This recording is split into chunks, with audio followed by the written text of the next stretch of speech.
record us. Okay, we are now live on Facebook. Yay. So welcome, thank you, and welcome to everybody that's watching in on our Friendly Fridays, where like-minded people come together and we like to share and share alike. And today we have Terrill Christians from Success by Design. So welcome, Terrill. Thank you for joining us. Thank you for having me. It's a pleasure. All the way from Cape Town. And today we're going to be talking about growing your business by design. Now, this is not your typical graphic design, as you may be thinking, but this is business by design. Yeah, so thanks so much for joining us, and I look forward to sharing with you and what you'll be sharing with us. But just as a short intro, I just want to read Terrill's bio. Terrill Christians from Success by Design, a service and process design consultancy, helping service-based businesses globally increase their productivity and profitability. Terrill has an MBA graduate with over 15 years of experience in service design, process optimization, and project change management. The corporate background is in the financial services and software development industries in South Africa and Britain. She is a creative-driven problem solver wanting to help you evolve your way of working and make your business sustainable. They walk the path of making that change from strategic discussions to implementation with you. So thank you. And as we were just saying, I think this is our fifth Friendly Friday, so celebration time, and it's a long weekend in South Africa this weekend. And both Terrill and I are going away, so that's even a bigger celebration. So, but on to the real business stuff before we can pop open the champagne. Let's just kick off, Terrill, and so tell me, when you say success by design, what does that actually mean? So for me, success by design is actually a play on words. So I practice something called design thinking, which is a creative problem solving methodology.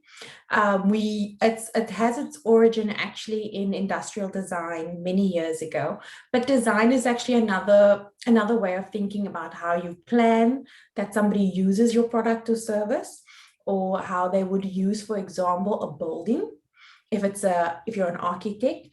And you design around that, like you would create your product or your service around how it actually should be used. So when I thought of naming my company Success by Design, to me just married actually what you wanted to end up with as a business owner. You wanted a successful, sustainable business. And to do that, you needed to plan, you needed to create a strategy. And yeah, I'm a bit of a creative, so obviously I chose the word design. That's awesome. Okay, so how long have you been in business? Full-time, almost 2 years. I did side hustle, as you would say, on and off since 2012, but I would say all of it probably amounts to about 2 years of side hustling between when I can do it and can't. But yeah, full-time, almost 2 years. Awesome. Cool. You're almost in that three-year mark. So tell me, how can business design help grow companies? How, in your experience and from where you've come from? So when we talk about designing your business, you've actually got to think about designing your business mostly around your customer, right? Because you want to be as productive as possible. So when we start businesses, we go through different stages. Initially, as a startup, you're scraping a lot and you're doing a lot of things to get by. But then you start to get a bit of a common amount of customers, and then you need to put in processes, and you need to think about strategically, how can I design my business internally and my service offering externally so that I'm getting the most out of it and my customer is getting the most out of it. So when we talk about design, it usually sits for that point for that customer, while I focus for that customer who's got a going business and now is like, oh, I'm running around, I'm doing a lot, but I need to actually get more targeted and focused about it. And then we look at what processes do you need internally, and how do you need to redesign your product offerings so that you can get the most out of it or give the most out of it to your customer. Okay, awesome. So basically, once a customer has identified their target markets, and now we're servicing them. How are we going to service them optimally to keep them? And that's where you can come in and help us to put the systems or design in place to enable us to do that. That is correct. A lot of the time, the type of customers that I work with, they've got no problem bringing people through the door, you know. Okay. However, they are either overextending themselves with operational expenses because they're not focused and organized and streamlined enough in terms of the servicing, Okay. right? Okay. Or they need help to help them in that growth spurt. Because it's great when you're bringing in business, but if you're not doing it in a systematic process way, to maintain it, yeah. Exactly. You're personally going to burn out. You're not going to make a profit. You're not going to be able to scale sustainably. Yeah. Okay, awesome. So why do you believe customer experience is so important to success? Because I mean, often we, even from a marketing perspective, you know, we always say, experience is actually the holistic part of your business. You know, everything revolves around experience. So why do you believe then as well that customer experience is the ultimate for success? Well, for me, ultimately, if you don't have a customer, you don't have a business. Agreed. And we can always, I knew we'd agree on that one. We can always measure our success, not just by how great our sales are, because that's a momentary measure, but we also need to think of it in terms of business-wise. We say opportunity lost, and this would be the customers who walk away from us, the customers we fail to attract, the customers who hear about a bad experience and don't come through the door. You know, so your overall customer experience is key, because if you're getting that right, that means that you're spending less to attract new clients. The internal processes that you have working for you is working, and it's meaning your customers start become advocates of your business. It means that you're meeting your customer need, and possibly you're able to penetrate that market deeper or expand.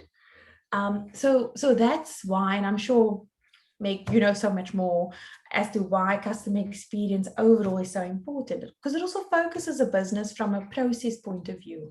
It helps us very much eliminate unnecessary things. Yeah. Yeah, it's structured. And I think that's also what customers want. You know, we don't like change. So the more you can service me the way I'm used to being serviced, the better, you know. Whereas one day, you know, I'm going to have this system, and the next day it's going to work like this, that person's going to be like, I'm out of here. Whereas if you keep it also consistent from that perspective, you know, and that's why I say customer experience it's insane how important it is, but it's only looked at certain parts in the business and not at a holistic level. So from that perspective, where do you begin with this, and how do you help your clients optimize their customer experience? So I would start with a client in terms of looking at what is their actual goal or reason why they've come to me for that. And usually it's either around, I need to become more efficient process-wise. I need to optimize my workforce and the tools that I have to get the maximum amount of productivity out of it, or I need to increase my sales, right? And those are the business problems that it sounds that they present. However, I do dig deeper, and I turn whatever business problems we have into a user problem, which is a lot easier to solve. Yes. So for example, what does your customer want as to why you're not making more sales? And then sometimes we discover, as you know, maybe they're targeting the wrong customer. Maybe what they say they're providing and what the actual experience is do not align, right? We look at those factors and we actually go in, and then we'll say, well, X, Y, and Z, because we've discovered that this is where, from a user perspective, internally or externally, you're falling short. And we go, what can we fix right now? Because, you know, low-hanging fruit is the best thing to go with as a first point. And what do we need to do going forward so that we meet that? So not always is it a bad thing, for example, if your messaging is incorrect, because maybe your service is at C and your messaging as A. By just fixing your messaging, it can equal sales, and there's nothing wrong with it, you know. But to align those two things are very important, and that's usually it. A lot of the time, synergy from the external side of the business internally and therefore back out again is what's missing, and that's actually where strategy and design really comes into play. Okay, that's awesome. Yeah, I think I can relate to that in the sense of, you know, people think they're putting a specific message out into the market, and then when they actually say we're not attracting the right customers, just reviewing the messaging already can redirect to get the right customers. Because let's be honest, we all want the ideal clients, don't we? So Exactly. we have to ensure that we either keep them, as you said, you know, as they say, 80% of business comes from current clients. So let's keep those guys. Once we've identified, these are the guys we want to work with, how are we going to keep them? That's exactly it. Yeah. So do you also believe customer experience is then part of the greater marketing strategy? Oh, definitely. Definitely. Yeah. I mean, that is the ideal goal. I know that from a marketing point of view, as well as from a service design point of view, that we're both working towards. Once we meet that ideal customer with their match with their ideal service that we can give them, I mean, we've done the number one thing. We've got a customer hopefully for life. If not, and hopefully we've got a customer that's referring us, because you know what, they have a great experience. And over 70% of customers who have a positive brand experience will refer. We know that. So that's why it's so important. Yeah, it should be every business's strategy to ensure customer service is guaranteed, because then it also makes them more attractive in the sense of spending less money to get new clients, because especially in today's day where it's highly competitive space, we have to spend quite a lot more to get attention. So if you've got a great customer base, let's work to keep them. I think that's the critical part. Agreed. So that's it. That's all we have for today. Short and sweet. It's Friday after all, and I think we've shared quite insightful stuff today in the sense of what it is that is so important about a business and pulling it together correctly just by reviewing and tweaking a few things systematically. And the long-term goal is to just optimize the customer experience to allow businesses to keep maintaining them. And like you say, ultimately we want advocacy, and as we call them, raving fans for life. So that's, I think, every business's goal. And if it isn't, it should be. So thank you so much again for joining us, Terrill, and sharing with us. Next week we'll be joined by Roy Pereira from Synod. I can't remember his company's name now. Synergies, I can't remember. But anyway, we'll be talking about putting things back into your business. But yeah, thanks again, Terrill. Have a super long weekend. And I hope you can get some rest in until next week again. And I look forward to chatting to you. I look forward to chatting to you. And thanks to everybody for tuning in. And same time, same place next week, because today we were back at 12 o'clock SA time. Cheers. Bye.